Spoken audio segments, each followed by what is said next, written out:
for Duran, Roscoe, Marvin, and anyone else who took their own life to escape. Something is in the water back home. 2,000 miles across the Pacific, my people are dying. Call it the new scarlet fever, no. Call it the plague, no. Call it rusted box cutter to warm wrist, no. Call it dangling rope under mango tree, no. Call it the welcome mat at the bottom of the 21st floor of an apartment complex, no. Call it time of death.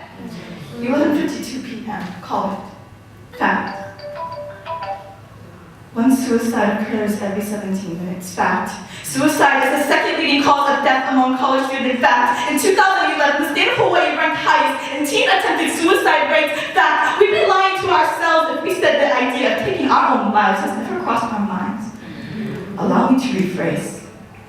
I'd be lying to you if I told you that the idea of committing suicide has never crossed my mind. How inviting a bed sheet noose hung over a balcony railing is when you can't run away, when stress eats at your brain like locusts in the spring, and how I could hear the echo of my mother's back cracking across the Pacific, working 2 jobs just so I could be here, how my dad's business is going down just with the economy, $40,000 in debt, and I still don't know what I want to do with this degree. Somebody, how much easier life would be on my family, yeah.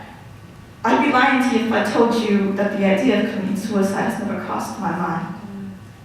But I guess that's the difference. It's the choice to press blade a little harder into skin, to tie knots a little tighter around neck, to step a little closer to the edge, and when it's done, how the few of us who left home only know how to mourn through the lens of a computer screen.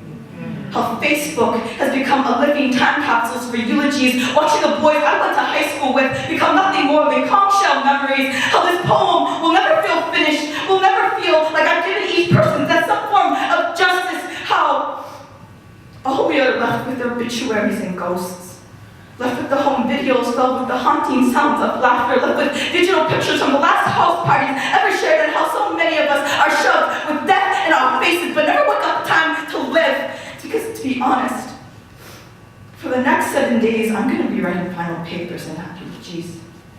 I'm going to stare at note cards and search for literary resources instead of reminiscing on the memories of the ones who have passed, because I don't know how to process death anymore.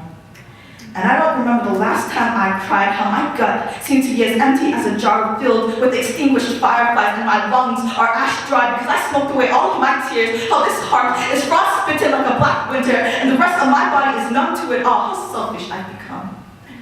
How selfish we become, because I know I am not the only one.